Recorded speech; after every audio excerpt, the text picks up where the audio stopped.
Good morning, everybody. We've got a mixed to higher trade in the grain markets here early on Monday morning. It is 6:30 a.m. Central Time. December corn futures down a quarter cent at 5.30 and a quarter. November soybeans up 1 and a quarter at 12.44 and a quarter.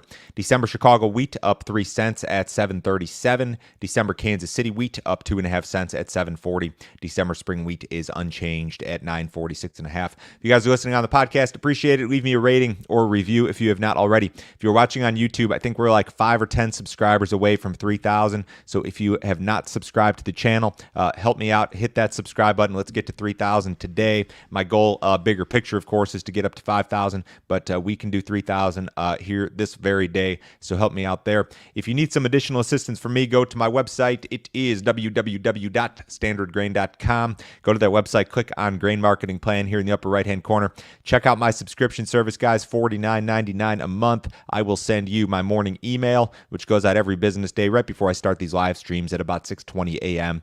In that email, you'll be made aware of every overnight headline that is important, all of my grain marketing recommendations, all sorts of interesting charts, graphics, weather information. My subscriber-only videos are very popular. Those are included. This is a monthly subscription billed to your credit card. Cancel it at absolutely any time. No other fee, no other obligation. I will not try to sell you anything else. I promise. We have some rains over the weekend, and we have some rains forthcoming that could potentially result in some, I'm not going to say harvest delays, but they'll hinder harvest activity in some areas. Here's rains over the weekend, and this eastern section of North Dakota, well, really central to eastern North Dakota, a little bit of this northwest area of Minnesota. South Dakota saw some pretty heavy rain, 2 to 3 inches in some areas. You had parts of Kansas and Oklahoma that saw some heavy rain. That could be a detriment to both row crop harvest and also winter wheat planting in those areas. And then kind of lesser amounts scattered through Iowa, parts of Illinois, northern Indiana, that sort of stuff. Here's the radar here this morning, and you do have some more rain over eastern Kansas, northern part of Missouri, or kind of scattered throughout Missouri, and then southern Iowa, and that stuff's going to make its way east to some extent. The next 7 days, I mean, you've got a lot of rain. Not a lot of rain, but you have rain in a lot of places, and most of these areas on my map here that are in the blue, this is like an inch of rain or less, and then some of these red and purple areas, we'll see up to 2 inches potentially. So this is not anything that's earth-shattering, but it will slow activity in some areas of the country, I believe. But when you go to the 6 to 10 day map, you're well below normal in terms of precipitation. So this is not something that's going to last real long, and I don't necessarily foresee any big problems when it comes to row crop harvest. So kind of wet here. Certainly some minor delays in some areas, but I don't think it's anything to get too concerned about. Mexico has rejected a new variety of GMO corn, and this is essentially about the first time that they've ever done this. There is a new variety from Bayer, and it is designed, apparently, according to Mexico, I believe, to tolerate glyphosate, which is controversial, said to be dangerous. And this is potentially a big deal depending on which way it goes. Bayer says that they are exploring legal options. Mexican regulators did not comment on the issue. They didn't respond to questions. Bayer says that this is an unscientific decision and said that regulatory delays and the possibility of additional permit denials could have a devastating impact on Mexico's supply chain.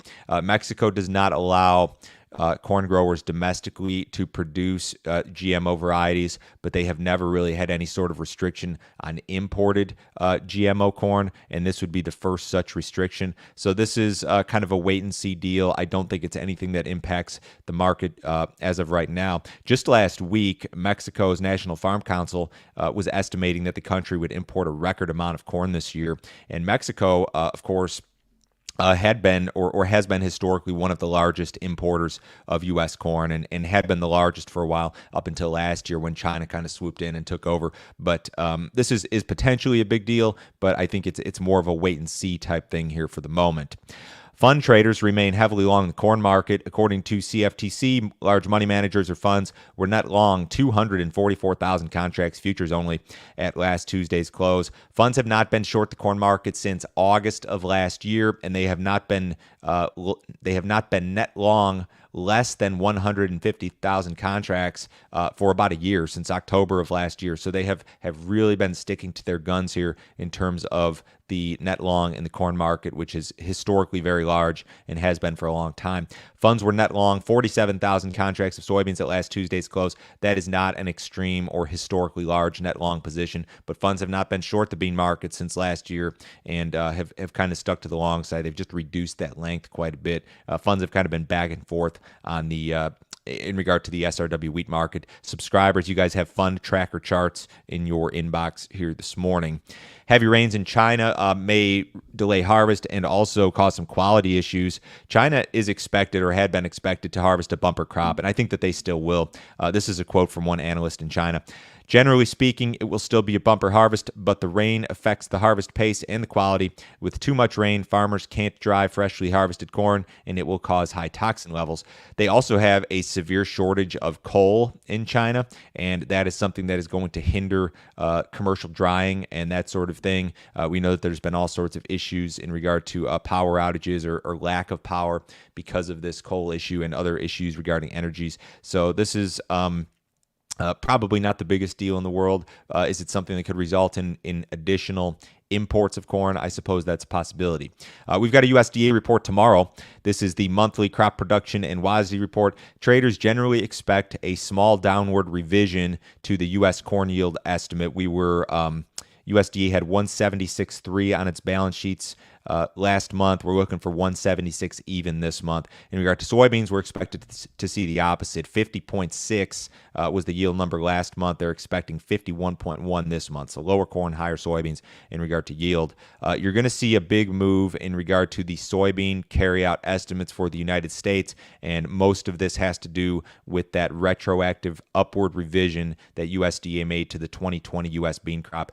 In that September 1st stocks report, or grain stocks report, which came out on September 30th, USDA told us that the 2020 U.S. bean crop was 81 million bushels larger than their previous estimate. So you're going to see this new crop soybean carryout estimate jump from 185 up to somewhere around 300 million bushels in this report. And it may end up being ultimately higher than that. You know, there's a lot of people discussing, myself included, the slow pace of export sales and what the potential impact is on the balance sheets ultimately. And it's very early in the marketing year, but you've got to make the argument at this point that USDA may be slightly too high there. We're looking for a slightly lower carryout estimate for wheat, mainly due to lighter production, which we have found out more about that in the last couple of reports.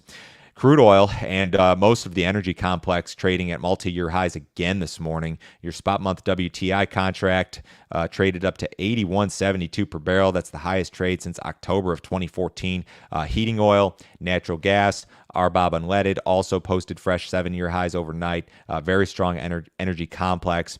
Increased economic activity around the world as these COVID lockdowns kind of like very slowly go away is an issue. Major oil producers have not really cooperated here. You know, OPEC basically stuck to their plan to add 400,000 barrels per day of production in November, and that's a modest increase. We would have liked to have seen more than that. The U.S. Energy Department said that it would not tap into strategic reserves. That's also supportive to prices. So you're already seeing higher gas prices at the pump, and that's probably going to get worse before it gets better. All of our reports are delayed this week because of Columbus Day. So export inspections, crop progress tomorrow, ethanol production Thursday. Friday, we've got export sales and also NOPA crush. So kind of a data-heavy week here. That all in addition to that crop production report tomorrow. Cash cattle, 122 to 123 and a half in the north. USDA reported sales 122 to 124 last week. We'll see what develops this week. The box beef market was a little bit lower on Friday. Outside markets, we've got the U.S. dollar just marginally higher. Stock market is marginally lower. The S&P is down about 17 points. The Dow's down about 80. Bonds are down a little bit. Precious metals just marginally lower. Crude oil very strong. 81.94 last in the November WTI. That's up $2.59. Everyone have a wonderful day. Have a wonderful week. Talk to you guys same time tomorrow.